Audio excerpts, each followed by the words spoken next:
నమస్తే, welcome to ఏడియన్ news. AP నీటి దోపిడీతో తెలంగాణలో సాగు తాగునీళ్లకు కటకట. మాజీ మంత్రి జగదీష్ రెడ్డి తెలంగాణకు ఏమైనా ద్రోహం జరిగిందంటే దానికి కాంగ్రెస్ పార్టీ, బీజేపీ, చంద్రబాబు నాయుడు, ఆయన శిష్యుడు రేవంత్ రెడ్డి బాధ్యులని మాజీ మంత్రి జగదీష్ రెడ్డి అన్నారు. తెలంగాణ కోసమే పుట్టిన పార్టీ బీఆర్ఎస్ అని చెప్పారు. నీళ్లలో నిప్పులు పుట్టించి ఉద్యమం నడిపిన పార్టీ తమదని అన్నారు. తెలంగాణకు ఏమైనా ద్రోహం జరిగిందంటే దానికి కాంగ్రెస్ పార్టీ, బీజేపీ, చంద్రబాబు నాయుడు, ఆయన శిష్యుడు రేవంత్ రెడ్డి బాధ్యులని మాజీ మంత్రి జగదీష్ రెడ్డి అన్నారు. తెలంగాణ కోసమే పుట్టిన పార్టీ బీఆర్ఎస్ అని చెప్పారు.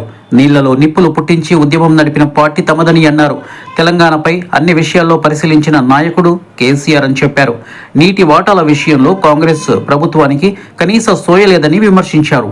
తెలంగాణ భవన్లో మాజీ ఎమ్మెల్యేలు గ్యాదరి కిషోర్, బొల్ల మల్లయ్య యాదవ్తో కలిసి ఆయన మీడియాతో మాట్లాడారు. కృష్ణా నీళ్ల దోపిడీ జరుగుతుందని అడ్డుకోవాలని హరీష్ రావు సలహా ఇచ్చారని అన్నారు. శ్రీశైలం, సాగర్ ప్రాజెక్టులలో వాటాకు మించి ఏపీ నీళ్లు తీసుకువెళ్తోందని చెప్పారు. సాగర్ ఎడమ కాలువ కింద సాగు తాగునీటికి ఇబ్బంది పడే పరిస్థితి ఏర్పడిందని వారు తెలిపారు. మన హక్కుగా ఉన్న 123 టీఎంసీల గురించి మాట్లాడాలని అన్నారు. నీటి విషయంలో మంత్రులు తప్పించుకునే ప్రయత్నం చేస్తున్నారని ఆగ్రహం వ్యక్తం చేశారు. బీఆర్ఎస్ నేతలపై మాట్లాడడం మానేసి కేంద్రం, చంద్రబాబును ప్రశ్నించాలని సూచించారు.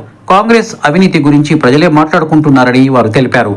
మా చేతిలో ఉన్న కాలం 9.5 ఏళ్ళు అడుగు కూడా పెట్టనీయలే, 9.5 ఏళ్ళు అడుగు కూడా పెట్టనీయలే. మేము ఒక్కసారి వస్తే తన్ని పంపించేసినాం.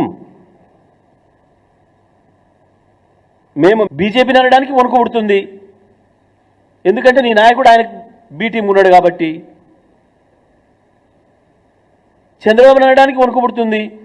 ఎందుకు చంద్రబాబు ద్వారా పైరవి చేసి ముఖ్యమంత్రి పదవి తెచ్చుకుందామని.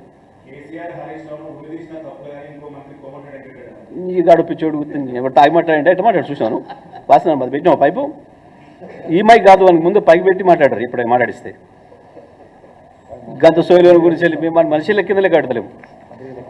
ఈ నలుగురే బాధ్యులు. తెలంగాణకి ఏమన్నా నష్టం జరిగింది, ద్రోహం జరిగింది అంటే దానికి బాధ్యులు ఈ నలుగురు. మొదటగా కాంగ్రెస్ పార్టీ, రెండవది బీజేపీ పార్టీ, ఆ తర్వాత అక్కడ చంద్రబాబు నాయుడు, ఇక్కడ రేవంత్ రెడ్డి అని శిష్యుడు. ఇవాళ ఈ నలుగురు ప్రధానమైన ద్రోహులు తెలంగాణకి.